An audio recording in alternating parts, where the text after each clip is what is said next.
Okay guys, so this is the really awesome problem. छोटी सी पर खोटी सी, जितना छोटा उतना खोटा। क्या पूछा है सर, देख लेते हैं। तो सिचुएशन देख लो पहले, मस्त तरीके से देखो सिचुएशन।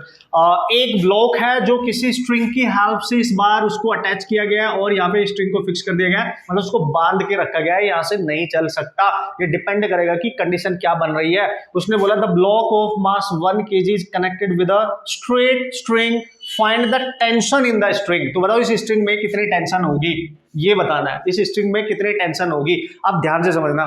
चूंकि ये ब्लॉक इंक्लाइंड प्लेन पे रखा है और स्ट्रिंग के साथ आपने इसको अटैच भी कर दिया है और स्ट्रिंग को यहाँ फिक्स कर दिया है, तो स्ट्रिंग में टेंशन कब क्रिएट होगी? जब ये नीचे को मूव करेगा, जब ये नीचे आएगा तो स्ट्रिंग खींचेगा, और अगर ये मूव ही नहीं करेगा तो टेंशन कहां से आएगी? है टेंशन कहां से आएगी? ठीक है, टेंशन नहीं आएगी अगर ये मूव नहीं करेगा। तो हमें चेक करना पड़ेगा कि क्या ये ब्लॉक यहां मूव कर भी रहा है या नहीं कर रहा है। अगर कर रहा है मूव तो पक्का ये नीचे को आने की कोशिश करेगा ये ब्लॉक, और टेंशन इसमें पीछे को क्रिएट हो जाएगी। सीधा सा फंडा है, ठीक है। और अगर मूव नहीं करेगा तो इस रस्सी पे कोई फर्क नहीं पड़ेगा, उसमें टेंशन क्रिएट नहीं होगी। चेक करें तो सबसे पहले हमें देखना पड़ेगा कि ब्लॉक मूव करेगा कि नहीं करेगा, और ये मैंने आपको बताया था। इस क्वेश्चन में स्टैटिक कोफिशिएंट दे रखा है, फ्रिक्शन कोफिशिएंट 3/4, और जब स्टैटिक वैल्यू फ्रिक्शन की गिवन हो और इस इंक्लाइंड प्लेन पे ये रखा है, उसका एंगल दे रखा है, इसको मान लो beta, this is angle of inclination. तो हमें चेक करना पड़ेगा यहाँ पे जो एंगल ऑफ इंक्लाइनेशन है एंगल ऑफ रिपोज से कम है या ज्यादा है, क्योंकि यहाँ पे स्टैटिक कोफिशिएंट ऑलरेडी दे दिया है। ठीक है, दे दिया है भाई। चलो भाई सर चेक कर लेते हैं। अगर मैं ध्यान से देखूं, एंगल ऑफ रिपोज को हम tan अल्फा लिखते थे, और tan अल्फा इक्वल टू होता था स्टैटिक केस में म्यू एस के, लिखते थे this is angle of repose. तो मैं निकालूंगा tan अल्फा इक्वल टू म्यू एस 3/4। और दोस्तों याद रखना 3/4 tan जो होता है ना, 3/4 जब भी आता है रेशियो, तो ये tan 37 की वैल्यू होती है। tan 37 की वैल्यू होती है, 37 डिग्री की वैल्यू होती है, ये बात ख्याल रखना।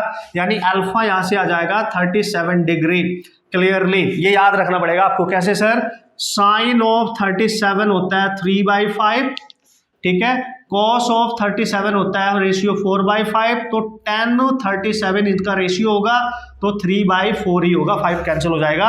ये 3 डेटा हमेशा याद रखना, ये वैल्यूज कहीं भी यूज हो सकते हैं जब भी ये रेशियो आए, ठीक है।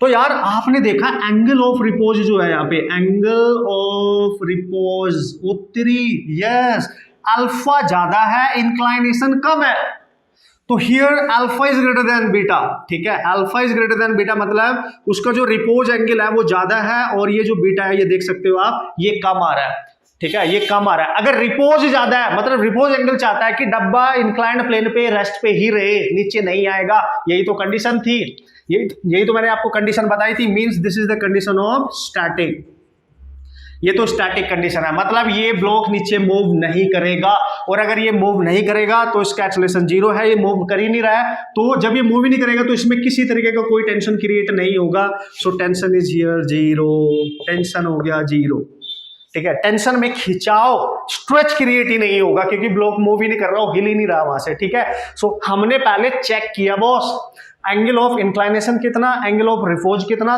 कौन सा किस तरीके से रिएक्ट कर रहा है, रिलेशनशिप क्या है। अगर ये कम आ जाता, ये ज्यादा होता, तो ये पक्का नीचे को आ जाता और इसमें टेंशन होती कुछ ना कुछ, फिर इसको हम कैलकुलेट करते, फिर वो हमें कैलकुलेट करनी पड़ती, ठीक है। तो ये रहा कंसेप्ट, आप ध्यान से देखो। Tension in this particular situation is 0 newton, ठीक है, no tension at all, tension में टेंशन है ही नहीं, ठीक है।